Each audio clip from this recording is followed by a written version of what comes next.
tear your soul apart. Presto, you're dead.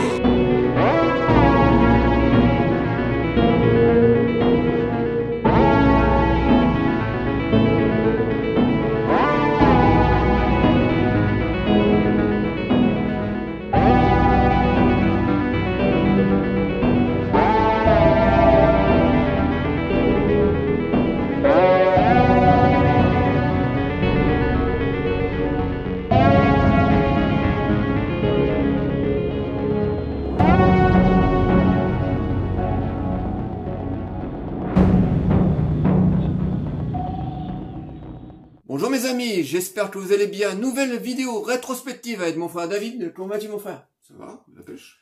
Pour rebondir sur l'annonce qu'on a eue cette semaine qu'a annoncé Melinson pour réaliser un nouveau Arme Fatale 5. Bon, moi qui me chauffe un tout petit peu, voilà. Bon, à la fois j'ai peur et à la fois ça me chauffe. On va vous faire une rétrospective de la saga L'Arme Fatale, parce que c'est une saga qu'on aime beaucoup, voilà. Nous les quarantenaires, nous adorons cette saga, voilà, qui a fait la part belle dans les années 80. Donc, tu es prêt mon frère? Je suis prêt. Donc c'est parti pour la rétrospective L'Arme Fatale.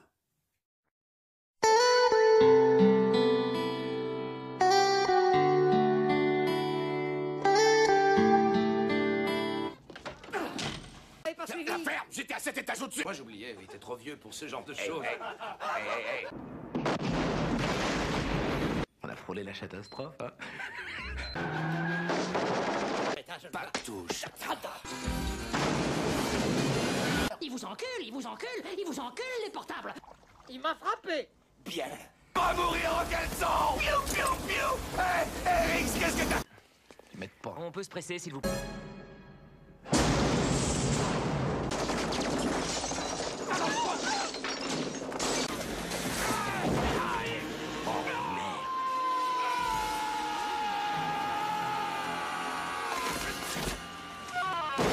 La saga L'Arme Fatale. Alors avant de vous parler de chaque épisode, on va revenir un peu à la jeunesse de cette saga qui a fait la part belle aux années 80. C'était une saga qui a cartonné, que les gens ont adoré. Donc nous sommes au milieu des années 80. Mel Gibson venait tout juste de sortir du succès de Mad Max. Voilà, donc c'était devenu du jour au lendemain une méga vedette et l'acteur voulait s'essayer à un autre style. Et donc en 87 sort L'Arme Fatale, premier du nom. Alors c'est un film qui a été réalisé par pas mal de bons bonhommes. Déjà à la réalisation on retrouve Richard Donner. Alors Richard Donner qui vient malheureusement de nous quitter il y a quelques mois. Bon, je n'ai plus besoin de vous le présenter. C'est un réalisateur de renom qui a fait d'excellents films. Les Goonies, le Superman premier du nom. Qu'est-ce qu'il a fait d'autre encore? La malédiction? La malédiction, enfin bon bref, un réalisateur de renom. On retrouve à la production Joel Silver qui est aussi un très très bon producteur. Alors Joel Silver à l'époque avait produit Commando, Predator, Piège de cristal et Matrix. Alors vous voyez, c'est pas le producteur tout pourrave. On retrouve au scénario de ce premier Arme Fatale Sean Black. Alors Sean Black était un acteur scénariste bien connu dans les années 80. Il nous a donné de très très bons scénarios du style Predator. C'est quand même Sean Black qui a écrit le scénario de Predator.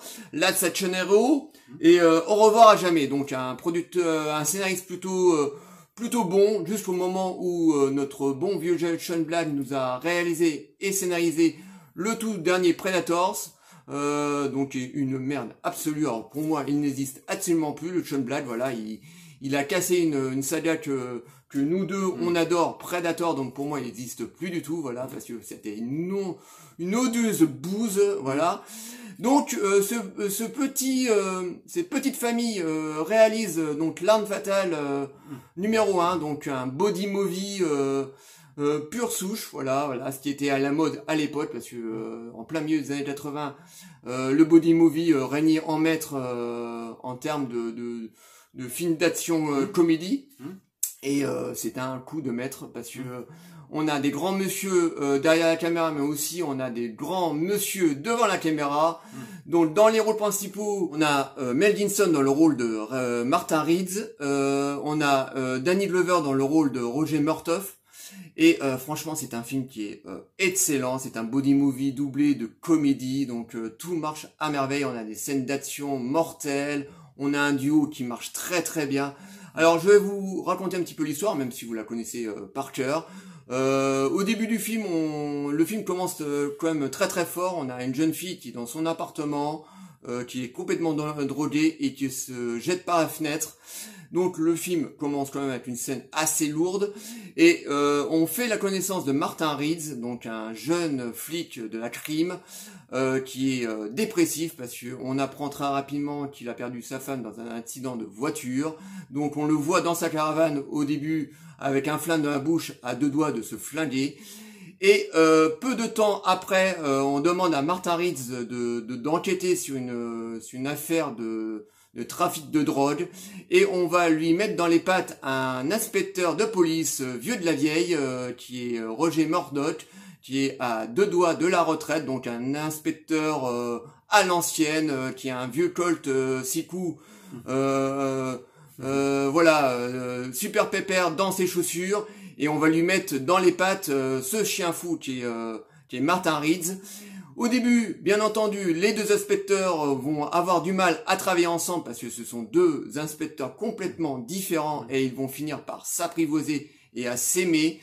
Et c'est un film qu'on adore, hein, tout simplement. C'est une boule d'énergie, ce film, une boule de...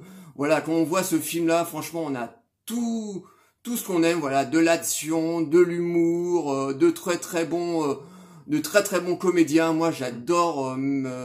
j'adore L'Arme Fatale. En plus on a des méchants assez iconiques, voilà. En plus on a un climax de fin, un combat sous la flotte, vraiment très très sympa. On sent derrière qu'il y a des hommes vraiment de renom, voilà, comme Joel Silver, comme Richard Donner surtout, qui ont fait du travail, de l'excellent travail, parce que franchement tout marche à merveille dans ce film. Pour moi c'est vraiment un bonbon sucré, c'est vraiment un très très bon body movie, quoi. J'adore. Et toi, qu'est-ce que tu as à en dire de L'Arme Fatale? Ben moi, je parlerai aussi de la noirceur du film, parce que, en tout cas, le premier film était très noir, très violent. Il y a toute la personnalité de Richard Donner, parce qu'on sait que Richard Donner a touché un peu à tous les styles, hein. Donc, il a touché au fantastique avec La Malédiction, il a fait, film teenager avec les Goonies, voilà, chez Amblin. Ensuite, il a fait du Superman, donc du film de super-héros. Mais il y a toujours cette noirceur chez Richard Donner, qu'on retrouve toujours cette capacité à raconter des histoires très sérieuses, et en même temps, on se marre. Donc, il y a des punchlines, surtout du côté de Danny Glover. Danny Glover, voilà. Et le côté sérieux et dépressif du côté de Mel Gibson. Et tout ça se marie parfaitement, mais c'est surtout la noirceur du film, du premier film, que j'adore. C'est très sérieux. Voilà, les méchants sont vraiment des bad guys. Voilà, mais tout ça est magnifiquement bien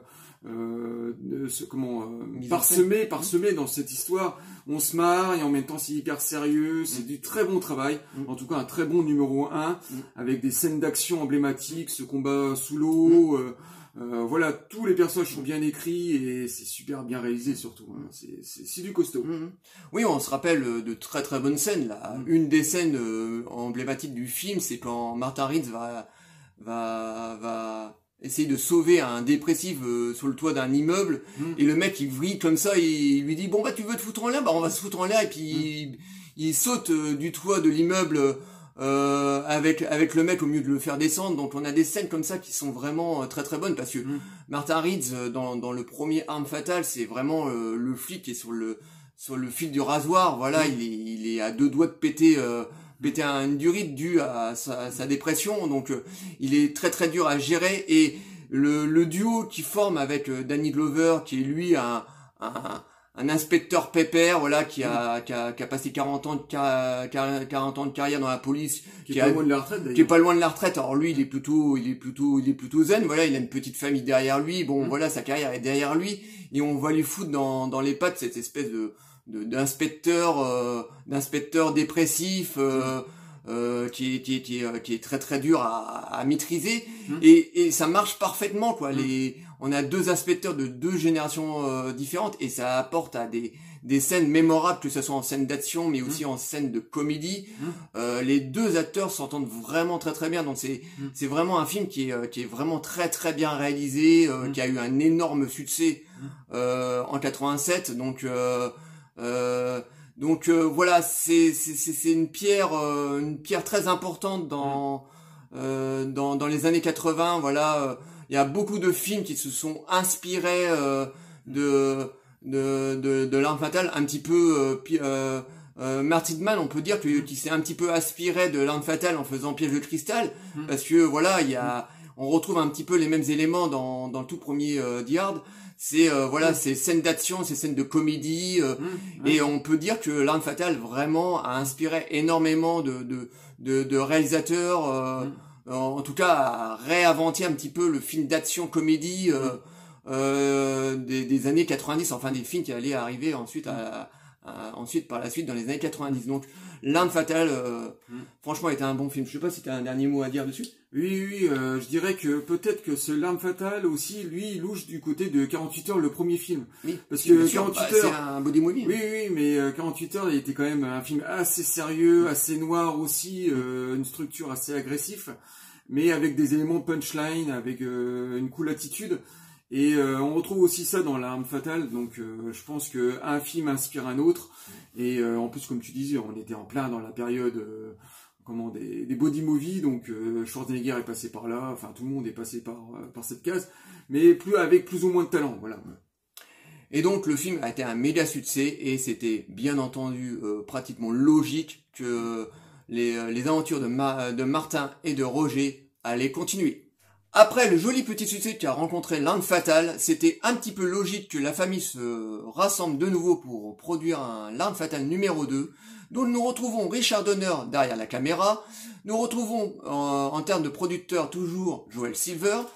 Sean Black, pour le coup, ne reprend pas son rôle de scénariste. Là, on a droit à un scénario par deux autres gars. Mais on retrouve bien entendu Mel Gibson dans le rôle de Reeds. Danny Glover dans le rôle de Murtaugh. Et là, on se retrouve devant L'Arme Fatale que je préfère. Donc attention, j'aime beaucoup le premier, mais pour moi, L'Arme Fatale numéro 2 est de loin le meilleur pour moi, parce que cette fois, on a droit à affaire à des trafiquants d'armes sud-africains, et je trouve que l'histoire est vraiment très très bonne, voilà, parce que en plein milieu des années 80, en Amérique du Sud, il y avait l'apartheid qui régnait en maître. Voilà, ils étaient embourbés là-dedans, et c'était un pays qui était renfermé sur eux-mêmes. Et prendre des trafiquants d'armes et les implanter aux États-Unis, je trouvais que c'était une très très bonne idée, voilà, parce qu'on a droit à des scènes vraiment très très bonnes, surtout des scènes de comédie, parce que là, pour le coup, L'Arme Fatale numéro 2 a beaucoup plus de scènes comiques dues à un personnage, on va vous parler là tout de suite. Donc c'est pour moi un de L'Arme Fatale que je préfère, voilà. Donc on retrouve notre duo de choc qui est Mel Gibson et Danny Glover, mais il y a un troisième personnage qui va se greffer à la saga, qui est Leo Getz, qui est joué par le grand Joe Pesci. Alors j'ai même plus besoin de vous présenter le grand Joe Pesci, qui est un habitué de Martin Scorsese, donc un très très bon acteur, qui joue le rôle de Leo Getz. Alors Leo Getz, c'est un personnage typiquement comique. Alors là, c'est l'élément comique du film. C'est un espèce c'est un banquier, je crois, dans le film. Non, c'est même un indique, je crois. Oui, c'est un indique, voilà, c'est un indique. C'est un peu le caillou dans une chaussure. C'est un peu un cochon truffier, sauf que là, au mieux de trouver des truffes, il va dénicher de la merde, voilà. Et notre duo d'enfer va vite le comprendre, donc ils vont envoyer Léo pour aller infiltrer les méchants sud-africains et Léo va les aider dans leur enquête malgré lui, parce que oui, je vous dis, c'est un pinniclé, voilà, il est en permanence en train de ok, c'est un mec surexcité et on se demande ce qu'il vient foutre au milieu du duo, mais ça marche parfaitement parce que déjà Joe Pesci le joue vraiment très très bien, quoi. Et on a droit en plus à des très très bonnes scènes. Une des scènes que moi je préfère dans le film, moi qui me fait mourir de rire à chaque coup que je la vois, c'est la scène dans l'ambassade sud-africaine, quoi. Et Joe Pesci et Danny Glover délivrent une prestation mais dantesque, quoi. Je veux dire, moi à chaque coup que je la vois, je suis mort de rire. Et c'est une plus-value pour le film. Voilà, t'as Joe Pesci qui intervient très très souvent dans le film, et on sent que c'est un personnage que la saga ne va pas pouvoir se passer, parce que déjà Joe Pesci le joue tellement bien, et ça se greffe très très bien au duo que forment Mel Gibson et Danny Glover.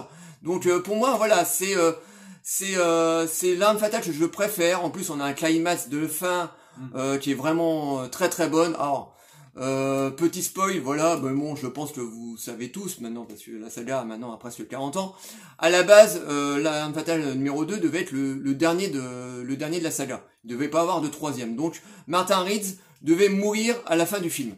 Et par violence et par vengeance, Roger Murtaugh devait devenir à son tour l'arme fatale et dézinguer tous les criminels qui ont tué son meilleur ami. Donc le film à la base devait sortir comme ça. Et non, que nenni, les producteurs ont décidé que Martin Reeds, en fait, à la fin du film, ne mourrait pas, parce qu'ils avaient déjà l'idée de faire un troisième. Mais ça aurait été, je pense, ça aurait été très cool que le personnage de Mel Gibson meure à la fin. Ça aurait fait une très très bonne fin. Donc pour moi, c'est de loin le meilleur arme fatale que je préfère sur les 4. Pourtant, les 4 sont très très bons, mais voilà, moi c'est celui que je préfère. Et toi, qu'est-ce que tu as à dire sur l'arme fatale 2 ? Ah bah moi je suis comme toi, hein. Moi t'as bien résumé le tout. Moi je le trouve beaucoup moins sombre que le... Oui, plus léger.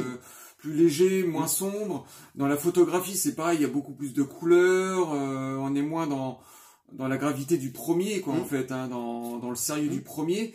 Et en même temps, on gagne en punchline, on gagne en humour. Alors c'est toujours bien ciselé, c'est toujours bien amené, tout ça est contrebalancé. Et puis sur les scènes emblématiques, moi je vais revenir sur la scène des toilettes. Oui, Par exemple. oui. Ça c'est pareil, c'était mort de rire quand tu regardais ça. C'est vraiment du très bon body movie.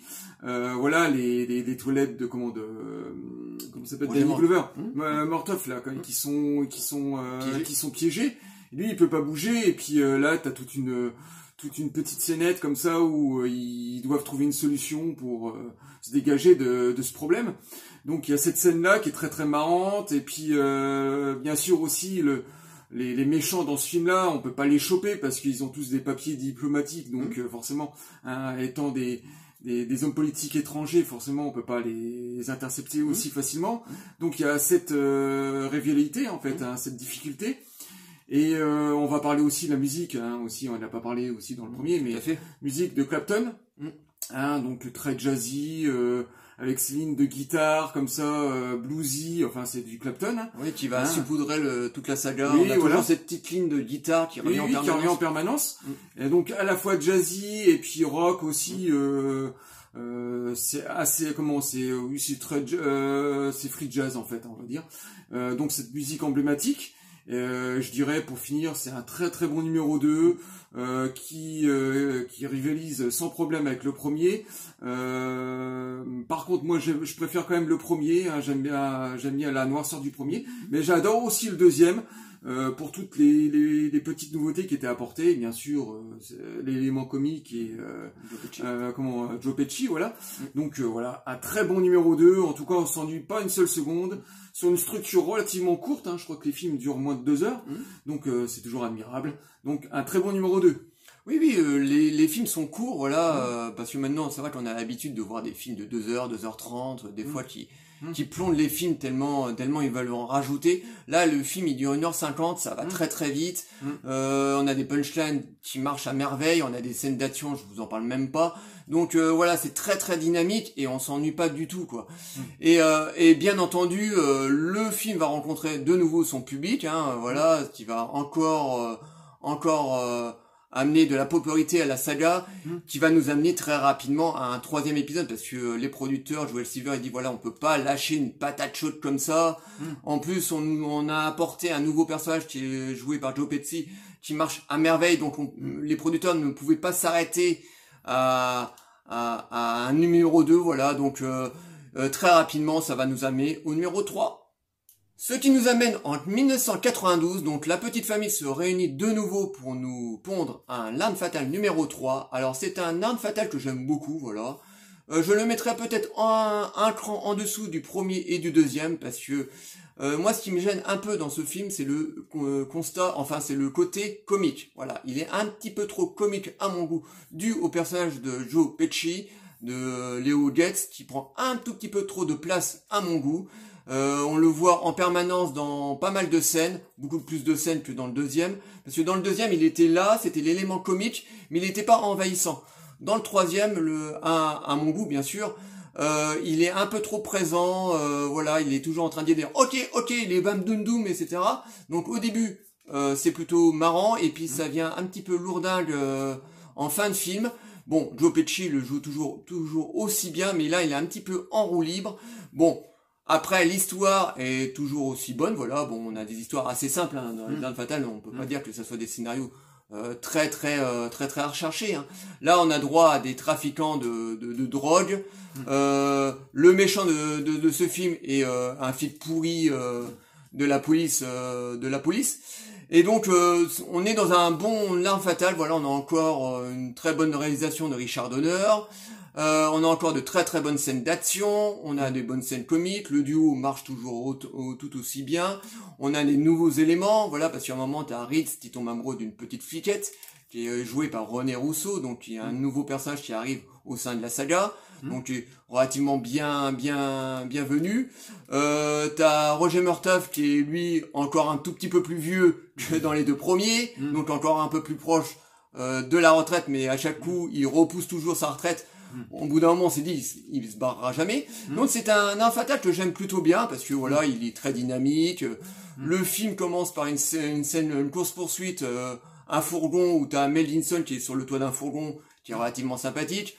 En même temps, t'as Murdoch qui pourchasse le fourgon, il se fait draguer par une grosse blague qui amène une scène comique assez réjouissante. Donc c'est un Arme Fatale que j'aime plutôt bien, voilà. On retrouve encore une fois Eric Clapton à la musique, donc on a tous les éléments qui ont fait le succès de L'Arme Fatale numéro 1 et 2, mais voilà, j'y reviens. Moi, ce qui me dérange un petit peu dans ce L'Arme Fatale 3, c'est le côté comique qui est un peu trop présent, voilà. Là, on est presque dans une comédie pure par moment, que dans un body movie action comédie, donc moi je l'aime plutôt bien, et toi, qu'est-ce que tu as à dire sur L'Arme Fatale 3? Moi, je dirais que on a passé une étape, on va dire. C'est que maintenant, on se retrouve devant on a l'impression de voir un blockbuster, en fait, hein. On sent qu'il y a plus de budget. Et en plus de ça, tu disais qu'on commençait le film par la course-poursuite, mais avant, il y avait quand même la scène avec la bombe, qui ouvre le film. Donc une scène comique, hein, où ils doivent désamorcer une bombe dans un immeuble. Bien sûr, ils se plantent, ils font exploser l'immeuble, et c'est pour ça qu'ils vont dégringoler ils vont redevenir des petits flics, hein, en fait, de rue. Et le film commence là-dessus, donc sur une grosse scène d'action, une grosse explosion. Et c'est pour ça que le film, moi, me fait penser plus à un film des années 90. On se dirigeait vers des scènes d'action, pyrotechnique, voilà, des années 90, que moi, j'affectionne pas forcément. J'adorais dans L'Arme Fatale, mais ce qui va suivre après dans les films d'après, ça va être toujours plus gros, toujours plus grand, voilà. Donc il y a ce sentiment d'être dans un film des années 90. Et comme tu disais, bon, voilà, on est encore plus dans l'action. Donc plus de place aussi au personnage de Joe Pesci. Donc voilà, en plus il y a des grandes scènes d'action, voilà, le bad guy il est réussi, un flic pourri, voilà, donc en plus il y a une chanson qui était placée, je crois que c'était Sting qui chantait, non, c'est pas ça, avec Clapton chanté par Sting ou un truc comme ça. Enfin bref, il y a une chanson qui était placée dans le film, dans le générique. Donc c'est la même chose que les deux premiers, beaucoup moins noir, bien sûr, forcément. Donc c'est pour ça que moi je préfère les deux premiers.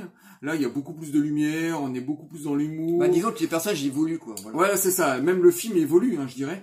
Donc j'aime ce troisième épisode, mais légèrement en dessous des deux premiers. J'ai l'impression de voir un film des années 90. Donc voilà. Un bon numéro 3 avec très dynamique, avec Mel Gibson toujours aussi en forme, Danny Glover toujours aussi vieux, voilà. Hein, comment c'est sa phrase dans le film déjà on est trop vieux pour ces conneries, quoi. Ouais, hein, voilà. Je suis trop vieux pour ces conneries. Voilà. Donc ça se confirme dans ce numéro 3. Donc un très bon numéro 3. Franchement, il y a pas craché dans la soupe, ça reste toujours aussi bon. Oui, c'est très très bon, mais bon, comme tu disais, oui, il y a ce côté noir qui est en moins, parce que c'est vrai que cette violence aussi. Ouais. Et cette violence aussi, parce que dans le premier, c'est vrai que sous ses airs de body movie, il avait quand même une grosse part d'ombre, un côté assez violent, même si c'est de la violence assez retenue. Voilà, on avait quand même le personnage de Martha Reeves qui était vraiment sur le fil du rasoir. C'était vraiment un flic qui était pas loin de la dépression et du suicide. Et c'est vrai que on a plus tout ça dans L'Arme Fatale numéro 3 parce que la saga est devenue tellement mythique que voilà, on en met toujours beaucoup plus, quoi. Voilà, faut que ça soit plus pyrotechnique, plus d'action, plus de comédie, mais qui n'empêche pas que ça soit un très très bon film, qui est toujours aussi bien maîtrisé par ses pairs, Richard Donner et Joel Silver, mais voilà, c'est un Arme Fatale, voilà, Ghostbusters et c'est ça aussi le charme du film, c'est que Richard Donner, il commence par des films sombres et puis voilà, il a plusieurs palettes de couleurs, donc c'est pour ça qu'il peut faire aussi des films très éclairés, plus light, voilà, et puis faire de la comédie aussi. C'est quelqu'un de très complet, quoi. Et donc la saga elle avance, voilà, on a des nouveaux personnages qui se greffent, voilà, t'as le duo qui commence un peu à vieillir, voilà, donc elle évolue la saga, ce qui est logique dans un sens. Donc tu nous amènes un très très bon L'Arme Fatale numéro 3. Là pour l'instant on a encore une saga qui se tient parfaitement et qui nous amènera bien entendu à un quatrième, mais bien des années après. Donc tu nous amène cette fois-ci en 98, donc de 89 à 98, Joel Silver et Richard Donner ont décidé de faire reposer un petit peu la saga. Donc pendant quelques années on n'avait plus droit aux aventures de Reeves et de Murdoch. Et donc en 98, toute la famille de nouveau se rassemble pour nous sortir L'Arme Fatale numéro 4. Alors c'est un Arme Fatale qui est très très bon encore une fois. Là on est pleinement dans les années 90. Et ce qui est bien dans ce film, et c'est comme ça que la saga devait se prolonger, donc là la toile de fond c'est l'histoire de la famille et de la vieillesse, voilà. Et c'est plutôt bien parce qu'on a nos acteurs principaux, bon, qu'on vieillit forcément. Donc là, on a Mel Gibson qui s'est coupé les cheveux et qui a pris de la bouteille. T'as Danny Glover qui est beaucoup plus âgé que Mel Gibson, qui est pareil, pris de la bouteille. Et c'est bien avenu. Voilà, tout le long du film, on sent que les inspecteurs sont au bout de leur chemin. Voilà, que ils commencent à se faire vieux. Ritz est amoureux, il va devenir papa, il compte se marier, donc voilà, il y a toute cette histoire de famille derrière qui plane au-dessus de leur tête, qui fait que ils sont en train de se demander s'ils doivent continuer dans la police à faire des missions risquées, le fait qu'ils vont devenir pères ou qu'ils sont pères de famille. Donc il y a cette toile de fond qui plane au-dessus du film, qui est assez bienvenue. Bon, ça n'empêche pas qu'on a le droit encore à une histoire de trafiquant de drogue, mais là qui vient de Chine, voilà, parce que c'est une nouvelle drogue, je crois que c'est avec les immigrés. Ah non, là c'est des trafiquants de monnaie, voilà, qui vient de Chine, voilà. Donc on a droit à un méchant assez bien trouvé, qui est joué par Jet Li, voilà, qui est un karatéka bien connu dans le monde du cinéma, qui joue le rôle d'un beat boss de la triade qui arrive aux États-Unis pour un homme de main même. Un homme de main, ouais, de la triade qui arrive aux États-Unis pour faire des trafics d'argent, voilà, de fausses monnaies. Donc on a une histoire toute classique qui revient, mais on a encore une fois, nous ont trouvé un très très bon méchant, donc qui va donner un bon fil à retordre à notre duo chéri qui est Murdoch et Reeves. Donc c'est un Arme Fatale que j'aime plutôt bien, voilà, il est très rythmé, Bon, il y a un personnage comique qui arrive de nouveau, donc comme on en avait déjà un qui était Leo Getz, joué par Joe Pesci. Là, on a un nouveau personnage comique qui arrive dans la saga, qui est joué par Chris Rock, donc qui est le beau-frère, je crois, enfin le futur gendre de Roger Murdoch, parce que en fait la grande fille de Roger Murdoch est tombée amoureuse d'un flic, mais le problème c'est que Roger ne le sait pas, et donc ce personnage est joué par Chris Rock. Alors moi j'aime pas spécialement Chris Rock, je trouve que c'est un mec qui est en surjeu, voilà, il vient du one man show aux États-Unis et je supporte pas son jeu. J'ai rien contre le mec, mais j'aime pas son jeu d'acteur. Je trouve qu'il est toujours en surjeu, et dans L'Arme fatale, il est pire que Joe Pesci. Et encore, Joe Pesci, il le joue très bien, même s'il est trop présent dans le troisième. Joe Pesci le joue vraiment très très bien. Chris Rock, je trouve, lui, il en fait 3 tonnes, et franchement, je le trouve pas spécialement marrant dans ce L'Arme fatale numéro 5. Bon, c'est un film que j'aime bien, hein. Voilà, on a encore de très très bonnes scènes et tout. La scène chez le dentiste où ils inhalent de l'air comprimé là, et puis ils se mettent tous à rigoler comme des fous là. Franchement, c'est une scène qui me fait rire. Donc on a encore droit à des très bonnes scènes on a aussi droit à de très bonnes scènes d'action, toujours avec des grosses pyrotechniques. Donc c'est encore un Arme fatale qui est encore très très bon, et j'aime ce côté famille, ce côté vieillesse, donc ça marche à fond là-dessus. Et voilà, c'est un épisode qui est certes moins bon que les 2 premiers, mais qui est encore très très bon. Et toi, qu'est-ce que tu as à en dire? Bah pour ce film, c'est le moins bon des 4 quand même, parce qu'il y a de nouveau des éléments comiques dans le film, et comme je suis assez d'accord avec toi, c'est que ce nouveau élément comique qui est interprété par Chris Rock, moi c'est pareil, il me fait pas rire, il est en surjeu, il fait beaucoup de grimaces, voilà, pour moi c'est pas un bon acteur, bon voilà quoi. Et bon, après on est encore plus dans l'action, alors cette fois-ci on met un côté asiatique, hein, c'était un peu la mode, hein. Jet Li venait d'arriver, il avait fait un premier film qui s'appelait Roméo doit mourir, je crois, hein, c'est après, je crois. Non, c'est juste avant, je crois. Hein. Enfin bref, il l'a fait dans la même période, et donc il y avait cette mode un peu des acteurs asiatiques qui arrivent fraîchement à Hollywood. Donc on implante ce nouveau personnage, ce nouveau homme de main qui est là pour faire du trafic. Et en plus, comme tu disais aussi, c'est un film sur la vieillesse, hein, donc on voit nos personnages qui sont quand même assez vieillissants, qui se posent la question s'ils doivent continuer ou s'arrêter. Donc c'est bien, voilà, tout ça est bien amené, parce que voilà, ils se posent tous la question, et puis on n'est pas dupe, hein, on voit bien que les acteurs vieillissent, donc il fallait bien rebondir sur la vieillesse. Après, l'histoire, je la trouve pas particulièrement super intéressante comparée aux 3 autres. C'est la même chose, quoi. Moi, personnellement, moi je trouve que le film, voilà, en plus on met un petit peu de politique dans le film parce qu'on parle d'émigrés, donc il y a un rapport avec les Afro-Américains, avec les Chinois dans l'histoire, avec Murdoch. Là, il y a toute une réflexion comme ça, un peu philosophique sur les immigrés dans les pays, dans nos pays, hein, aux États-Unis. Et donc il y a ce côté-là politique qui était rajouté. Bon, après ça reste un bon épisode, hein. Il y a toujours de l'action, c'est toujours pareil. Et au niveau de la musique, Clapton rajoute un petit ton rayé, parce qu'en fait, hein, dans le style de Clapton, c'est pas seulement que du blues ou du jazz, c'est souvent aussi du rayé, hein. Dans sa carrière, il y a eu une multitude de styles. Et il apporte ce côté rayé, surtout sur le générique de fin. Voilà, plus de comédie, un petit peu plus de tout en fait, hein, d'action, de comédie. Et c'est pour ça que je l'aime moins, parce qu'il y a toute cette noirceur en moins. Donc, mais bon, ça reste quand même largement regardable. Donc c'est un très bon numéro 4.